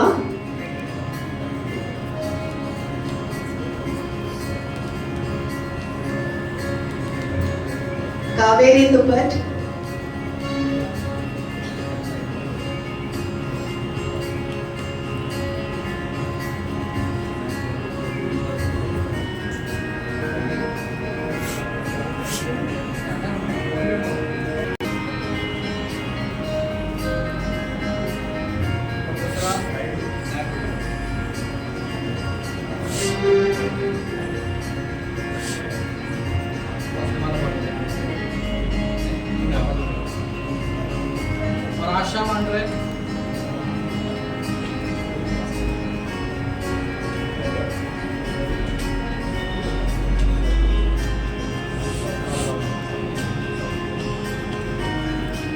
आप लोग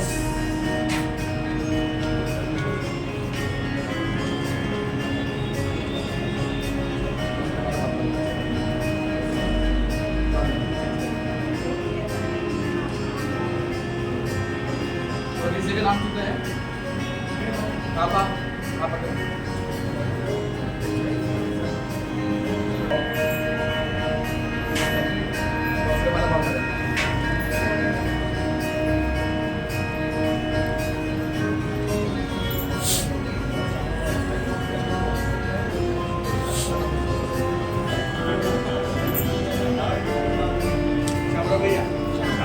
शाम को और कोई ले गया ये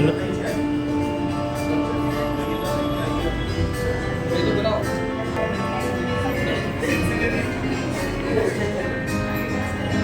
सही बात और कोई है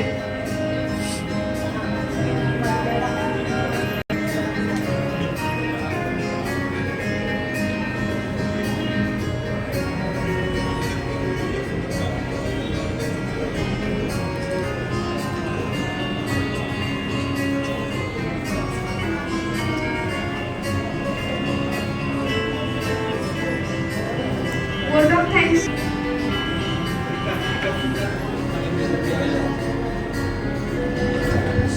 आदरणीय father Kurian, father Christo, sister ब्रन और कैटेकिज्म के बच्चे, माता पिता तथा यहाँ उपस्थित सबको जय यीशु। हम सभी जानते हैं कि आज से धर्म शिक्षण का नया सत्र का आरंभ हो चुका है और इसके लिए मैं शर्वरी सभी धर्म शिक्षण विद्यार्थियों की ओर से आपके सामने आभार व्यक्त करने के लिए उपस्थित हूँ। सर्वप्रथम मैं अपने ईश्वर को कोटि कोटि धन्यवाद देना चाहूँगी कि उन्होंने हमें यहाँ एकत्र कर हमारे कैटेकिज्म को एक बेहतरीन शुरुआत दी। हम ईश्वर की इस कृपा के लिए धन्यवाद दें जिससे हम धर्म का ज्ञान प्राप्त करने में सफलता मिल रही है। आपके इस अटूट प्रेम के लिए और विश्वास योग्यता के लिए धन्यवाद प्रभु। मैं हमारे पल्ली पुरोहित आदरणीय फादर कुरियन को भी तहे दिल से धन्यवाद देती हूँ। फादर जी, आज के मिसा बलिदान में हमारे लिए प्रार्थना करने के लिए, हमें सही मार्गदर्शन देने के लिए मैं आपका तहे दिल से धन्यवाद करती हूँ। साथ ही साथ मैं फादर क्रिस्टो और सिस्टर गणों को भी उनकी सहायता के लिए धन्यवाद देती हूँ। मैं इस अवसर पर कैटेकिज्म टीचर जेसी और टीचर सेविन का भी आभार व्यक्त करती हूँ।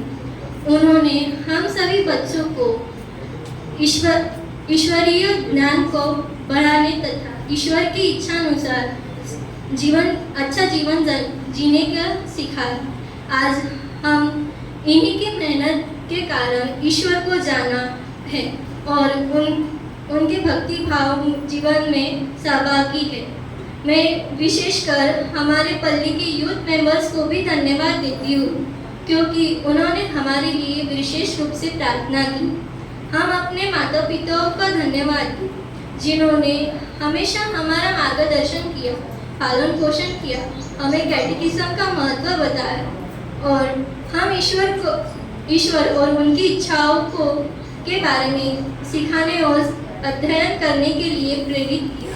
मैं यहाँ उपस्थित सभी का तहे दिल से धन्यवाद करती हूँ। आप सभी की उपस्थिति तथा प्रार्थनाओं ने हमें प्रोत्साहन दिया। आप सभी के आशीर्वादों ने तथा प्रार्थनाओं ने हमें सहायता की। अर्थात मैं यहाँ सभी उपस्थितों का तहे दिल से शुक्रिया अदा करती हूँ। धन्यवाद।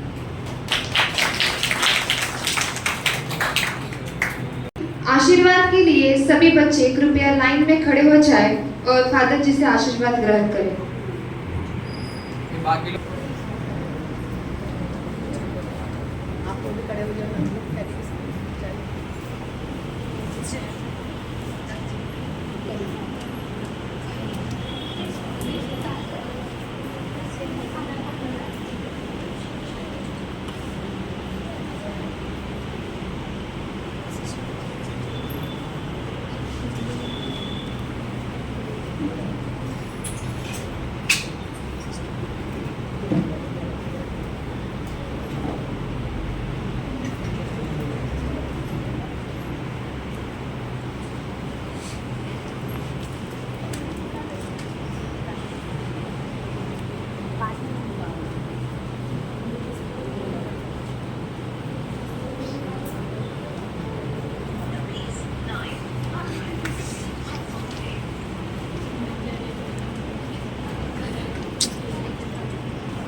आदरणीय फादरगण, सिस्टरगण, आज के मुख्य अतिथिगण, कैटेकिज्म के बच्चों एवं उनके अभिभावकों और यहाँ उपस्थित सज्जनों,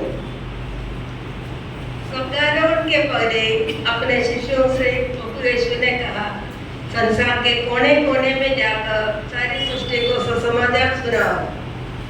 इस प्रकार उन्होंने पवित्र कलीसिया को सुसमाचार का प्रचार का दौत्य दिया। उनकी आज्ञा मानकर उनके शिष्य यीशु में सुसमाचार का प्रचार करते हैं। पवित्र कलीसिया का प्रथम कर्तव्य यह है कि कलीसिया के बच्चों का विश्वास, प्रशिक्षण या सुसमाचार की बढ़ता। प्रभु यीशु ने अपने शिष्यों के समान सुसमाचार का प्रचार करने के लिए एवं उनके प्यार को सबके मन में फैलाने के लिए मुझे भी एक मौका दिया और मुझे अपनी सेवा में लगे रहने का सौभाग्य दिया। इसके लिए मैं प्रभु परमेश्वर को जीवन को धन्यवाद देती हूँ। प्रशिक्षण का मुख्य लक्ष्य कलीसिया का निर्माण करना ही है। अतः मैं एक सौभाग्य समझती हूँ कि मैंने भी कलीसिया का निर्माण करने के लिए अपना हाथ बढ़ाया। खुशी एवं धन्यवाद के साथ मैं उन सबों की याद करती हूँ जिन्होंने मुझे कैटेकिज्म सिखाने के लिए नियुक्त किए एवं मेरा कर्तव्य निभाने के लिए मदद किए। यदि सब यहाँ पर उपस्थित नहीं है, मैं उनकी प्यार भरी उपस्थिति का अनुभव करती हूँ, क्योंकि मेरे जीवन में मुझे अब तक पहुँचाने में हाथ बढ़ाया है और हाथ बढ़ा रहे हैं। उन सबों के लिए मैं विनती करती हूँ कि प्रभु यीशु उनके जीवन में खुशी एवं शांति प्रदान करे। प्यारे बच्चों, आप अंधकार में चमकने वाले तारे के समान हैं। इनके प्रकाश से हम सबों का जीवन प्रकाशमय होना चाहिए। आपके असीम प्यार, सहयोग, मदद एवं सब कार्यों के लिए धन्यवाद। आपका बगीचा फूलों से सजाइए, गिरने वाले पत्तों से नहीं। आपका दिन सूर्य की किरणों से गिन लीजिए, बादलों से नहीं। आपका रात तारों से गिन लीजिए, परछाई से नहीं। आपकी जिंदगी मुस्कुराहट से भरिए, आंसू से नहीं। और आपके उम्र दोस्तों से गिनिए, वर्षों से नहीं। आपकी जिंदगी के हर राग आसान हो, हर राग में खुशियाँ हो, हर दिन खूबसूरत हो, ऐसा ही पूरा जीवन हो। यही हर दिन मेरी दुआ है। धन्यवाद।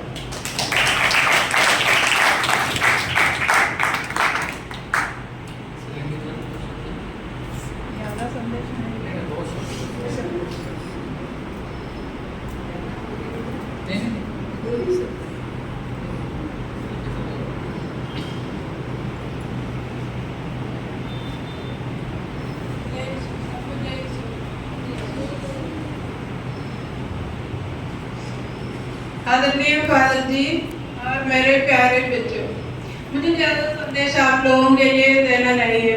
मुझे जो संदेश देना है मैं ये 10 सालों से आपको दिया है। मुझे बहुत खुशी होती है कि मैं इस क्रिस्तान चर्च में 10 साल धर्म शिक्षक के रूप में काम किया है। मैं कभी नहीं सोचा है मैं एक धर्म शिक्षक बनने वाली है। मुझे एक कैटेकिज्म पढ़ाने का प्रेरणा मुझे अपने गाँव से मिला है। मेरे चाचा जी ने मुझे बताया, देखो तुम लोग सब भी काम करता है, चर्च का स्कूल का काम करते हैं, घर का काम करते हैं, क्यों संडे के दिन में एक आधा घंटा प्रभु के लिए क्यों टाइम नहीं बताते। मैं गाँव से आया, मैं सोचने लगा सही बात है, मैं सब भी काम करता है, क्यों प्रभु के लिए आधा घंटा क्यों नहीं देते। इसके बाद में मैं खुद जब भी फादर जी का काम करते थे, मैं खुद जाकर फादर जी को बोला, फादर जी मैं कैटेकिज्म पढ़ाने को तैयार हूँ। ऐसा मैंने इधर आया। मैं मुझे जितना हो सकता था मैं काम करते थे इधर। और मैं अपने बच्चों से उपदेश देता है कि आप हर संडे को कैटेकिज्म क्लास में भाग लेना, एक भी दिन छुट्टी नहीं लेना। हर संडे को पूजा बलिदान में भाग लेना, हर दिन बाइबल पढ़ना, ज़्यादा टाइम के लिए नहीं है तो भी कम से कम 5 मिनट बाइबल पढ़ना और अपने माता पिता का आदर करना, उनका सम्मान देना, यही मेरा संदेश है। Thank you.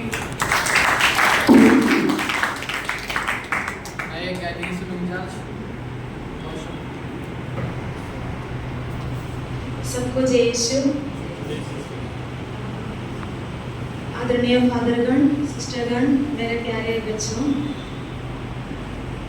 इस अवसर में एक अनमोल अवसर के रूप में स्वीकार करती हूँ और मेरे ऊपर सौंपी हुई जिम्मेदारी एक महत्वपूर्ण अवसर के रूप में मैं स्वीकार करती हूँ और जितना ही मेरे से हो सकते हैं मैं अच्छी तरह से अपनी जिम्मेदारी करने की कोशिश करती हूँ और आप सबों का रोज कैटेकिज्म, रोज मीन्स हर संडे कैटेकिज्म क्लास में आना, अपना कर्तव्य मान के स्वीकार कर लेना और अपने विश्वास में, जैसे कि फादर ने आपको बता दिया अपने होमिली में, विश्वास में प्रार्थना के द्वारा आगे बढ़ने का कोशिश कीजिएगा और आपकी सहमति इस यात्रा में मैं मांग लेती हूँ। सबको धन्यवाद।